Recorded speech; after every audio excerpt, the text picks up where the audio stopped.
Well, good morning. Welcome back to the broadcast, Retirement Network. I'm Jeff Snyder. This is BRN AM for Monday, November 8th, 2021. And our top stories today: are you overpaying for a car loan? And what factors are used to determine your auto insurance rates?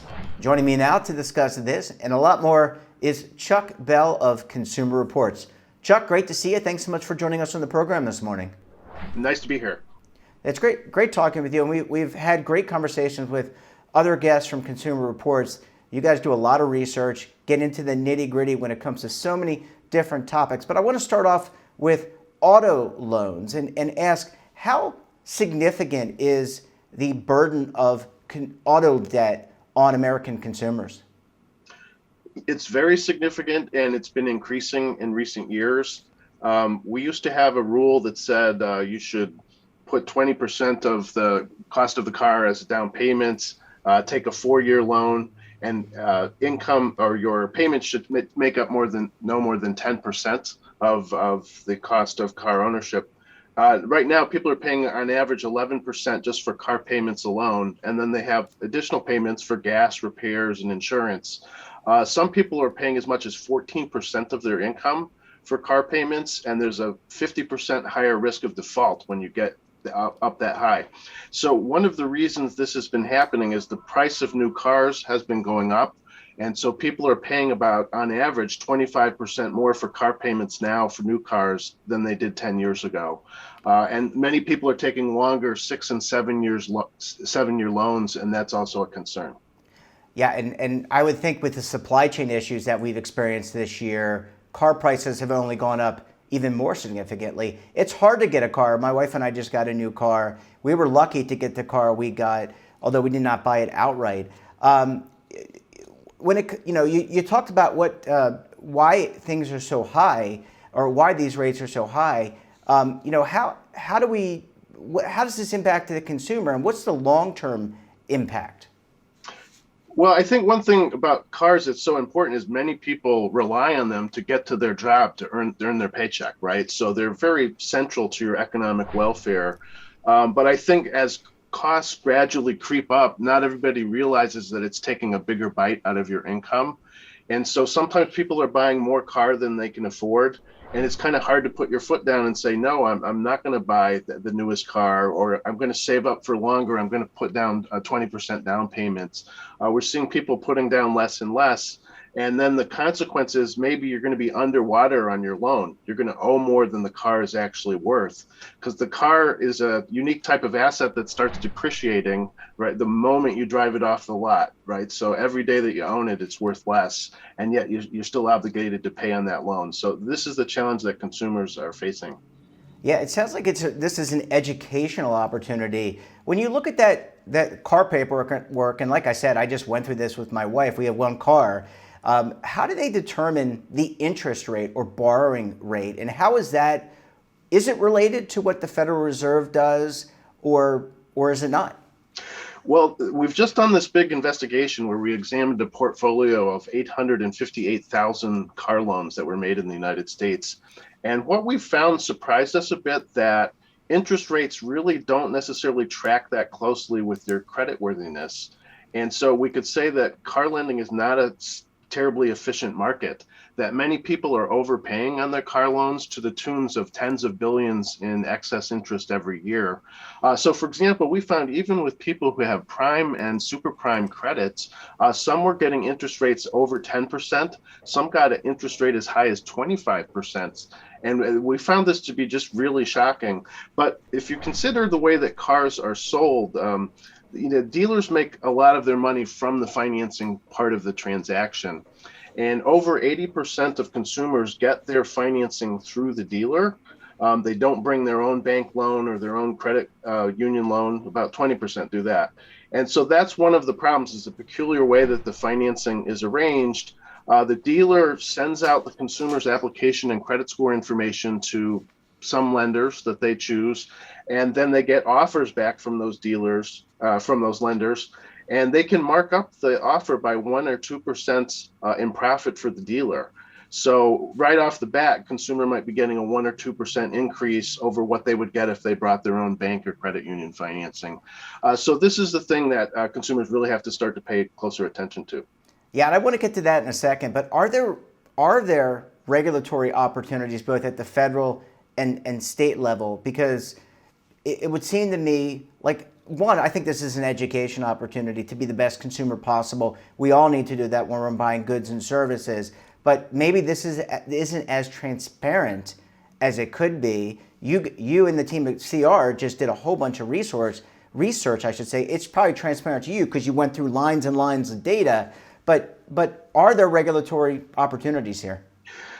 Yeah, yes. I mean, we hope that there will be. We're calling on the Consumer Financial Protection Bureau to study these interest rate discrepancies and see what they can do in terms of promulgating guidelines or rules to make sure that the consumer is getting a rate that tracks their credit worthiness. We think that's really important. You know, people are not economists or financial experts in most cases.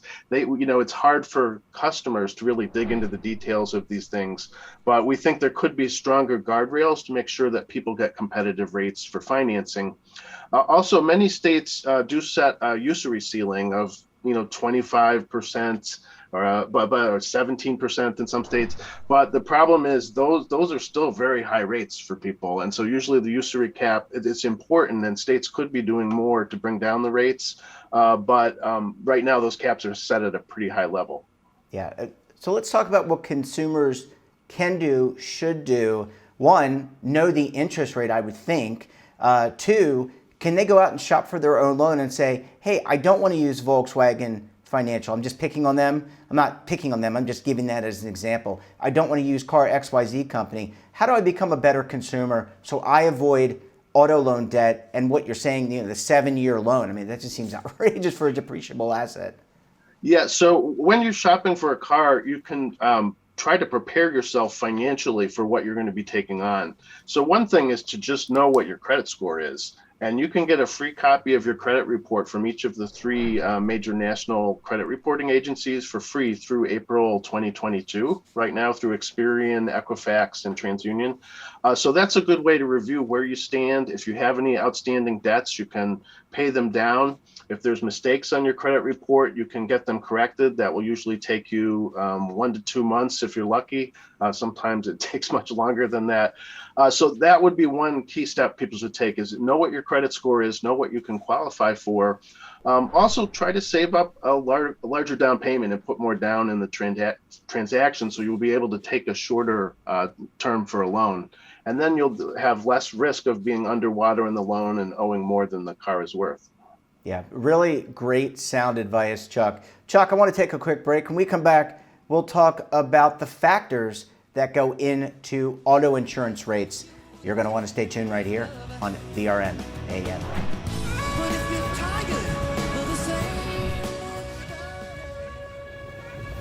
Imagine a new television network that will make you richer, healthier, and in control of your financial future.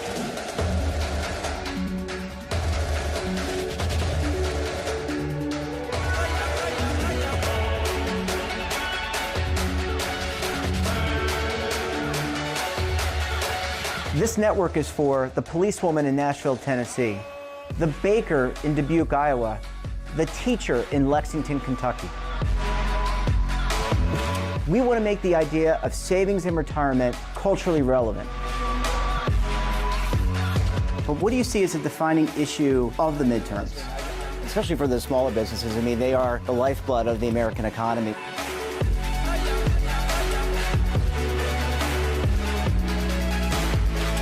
Featuring exclusive interviews, current affairs, and docuseries. 33 years old, you retired early. The philosophy is money only matters if it helps you live a life that you love. But you got to start thinking about retirement as soon as you get in. The Broadcast Retirement Network will drive very high engagement with premium partnerships. So this isn't retirement and savings for your parents or grandparents. This is for all Americans. And we're going to change the way you think about money.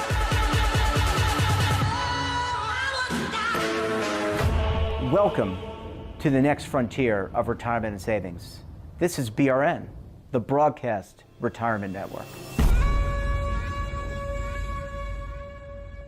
Are you stuck with a low credit score? A credit report and score that's causing you to be denied credit or pay higher interest rates than others for the same things? Then do what Terrence did and call Credit Repaired for your free credit evaluation to help restore your credit. I started thinking about buying a new house, and my score wasn't where I needed it to be. I called and spoke with one of the representatives, and we just had a good conversation, and I liked what he was saying.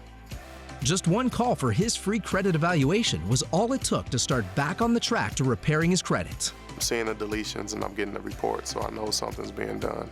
It does make a difference to me. All it takes is one call to get started. Credit Repair has given me a second chance to have a better credit score. Don't let a low credit score hold you back another day. Do what Terrence did and make the call for your free credit evaluation.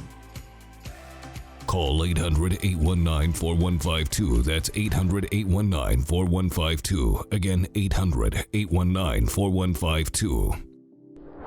Welcome back. We're talking this morning with Chuck Bell of Consumer Reports. Chuck, thanks so much for staying with us this morning. Thank you. Great to be here. Absolutely. This is so important. And we're going to talk about auto insurance in a second, but you wanted to bring up one additional point when it comes to getting that auto loan. I think more customers should really consider bringing their own bank or credit union financing to the dealer with them. So check with your own credit union or bank as to what kind of an auto loan rate that you might qualify for, and know that going into the transaction. Now, if they offer you financing at the dealership, take a look at it. Like, ask them to print out the contract and take it home and read it. And maybe it could be that they're getting you a rate that's as competitive as the one you have, or maybe even better. But you really need to take your time and examine what is the interest rate, what are the additional charges for any add-ons like rust proofing and things like that. So we really want to encourage people to focus on the terms of the financing as much as they do on the monthly payments. And if more people did that, they would really reduce their debt load. Absolutely. And I apologize for stepping on you. I was just going to say that it sounds eerily familiar to buying a home and getting pre-qualified to know how much home you can buy. Chuck, let's go to auto insurance rates and let's talk about that, because my sense is that insurance rates are going to creep up, and we'll get to that in a second. But you need auto insurance. A lot of states that we all live in around the country require auto insurance. So what factors today go into what rate that I'm paying versus my wife versus what you pay? So many people are not aware of this, but in 45 states, auto insurers are allowed to look at things like your credit score, your level of education, whether you graduated from college or not, and your occupational title when they're pricing you for auto insurance. We consumer advocates tend to believe that they should focus primarily on driving-related factors, such as the number of years of driving experience you have, the number of miles driven per year, and driver safety record. We think that those are the fair factors that should be focused on, because those are things that are under the driver's control. And we don't think that the insurance industry has really ever demonstrated that there's a causal link between your credit score or your job title and your ability to safely operate a car. And if we think of our economy, we need people to work as essential workers in hospitals and retail stores and so on and so forth. You can't easily change your job title or your level of education to get a better rate. So we just think that those factors are unfair to customers. And one point that many people may not realize, but having a poor credit score could cost you as much as $1,500 more in an additional premium. Even if you're an excellent driver and have no accidents, a driver with poor credit could even be charged more than a convicted drunk driver. And we just see that as fundamentally unfair. Yeah, it seems to me, Chuck, that you would want to look at quantitative factors, not qualitative factors. I guess I'm not understanding, and maybe we need to have someone on from the insurance industry on to kind of explain this. But I'm not when I would look to be creating an insurance pool, I would look to the experience level of the driver and their education. I've seen a lot of bad drivers who are well educated. I've seen a lot of bad drivers that I assume are also poorly educated. I'm not sure I understand that, and I'm not sure I understand the link between the credit score. Can you break that down a little bit? Yeah, I mean, I think for their side, they think that there is a correlation between your propensity to submit a claim and your credit score. But what I would say is that these are also factors that are proxies for income and for race. And so the insurance industry, many of them have the larger companies have a business model where they want to serve more affluent segments of the market. And that's why you constantly see ads on TV asking you to bundle your homeowner's insurance with your auto insurance and so forth. But as you pointed out in the very beginning, the United States, and we require people to have auto insurance to drive on the road. It's there's almost a universal mandate. There's one state, New Hampshire, that does not require it, but all other 49 states require it. Live free or die. And people need their cars to get to work, to school, to shopping. So it's an essential need that people have, and we think we need to have stronger guardrails to protect fair pricing for all drivers.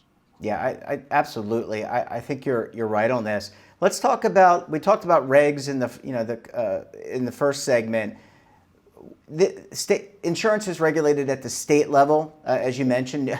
Live free or die. New Hampshire, go for it, I guess.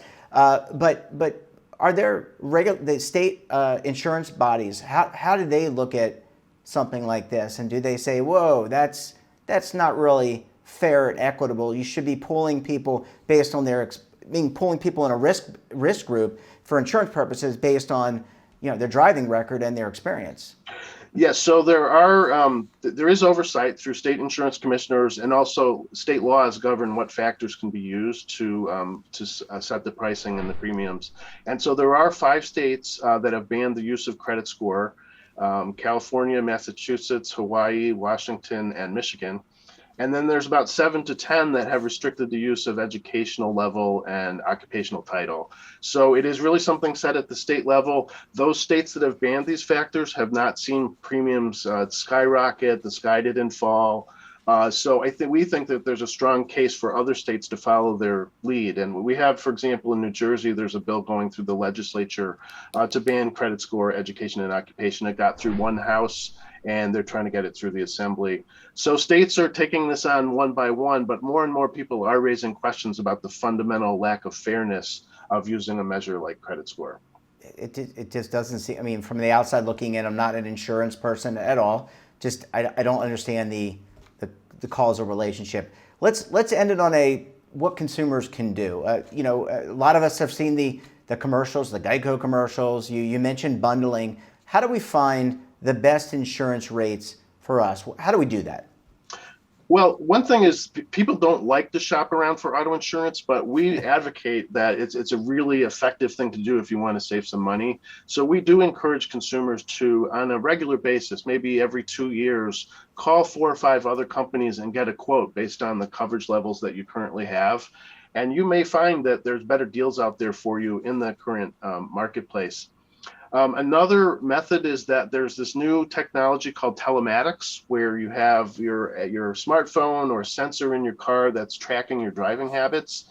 And we have some concerns about this, about consumer privacy and the use of the data potentially for adjudicating claims. So there's a lot that consumers have to be aware of, but Consumer Reports has recently published an article for consumers who do want to consider a telematics type program to get as much as a 40% discount if you're a safer driver. So some companies are promoting that, and it is based on your driving habits. So there's some good things about that new development. Yeah, it seems like that we're on this pendulum here, Chuck, of balancing privacy versus data. And on one hand, you get a better rate. On the other, you give up a little bit more information about yourself that could possibly be used against you. Chuck Bell, it's great to chat with you. This is so important. Thanks so much for joining us this morning, and we look forward to having you and Consumer Reports back on again. Terrific. Thanks so much. That wraps up this episode of BRN AM. Have a topic of interest, someone you think we should talk to, drop us a line. And don't forget, for all the information in retirement, markets, technology, personal finance, so much more, check out today's edition of our daily newsletter, The Morning Pulse. We're back again tomorrow. Until then, I'm Jeff Snyder. Stay safe, keep on saving, and don't forget, roll with the changes.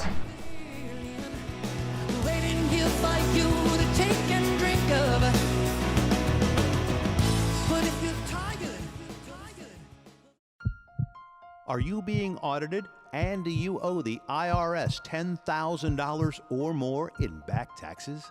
Is the IRS threatening to take more of your money? Don't fight the IRS alone. The Tax Doctor is here to help you negotiate your tax bill and reduce your stress. The IRS can freeze your assets and seize your bank accounts, but you can stop these IRS actions. The Tax Doctor will work with you using our years of experience to represent your case to help you get the best resolution under the IRS guidelines. Help is here to deal with the IRS to reduce your stress. We've handled thousands of cases, so we know what we're doing. If you owe $10,000 or more in back taxes, do not call the IRS alone. Call a Tax Doctor now for a tax emergency analysis. Call 800-224-6439.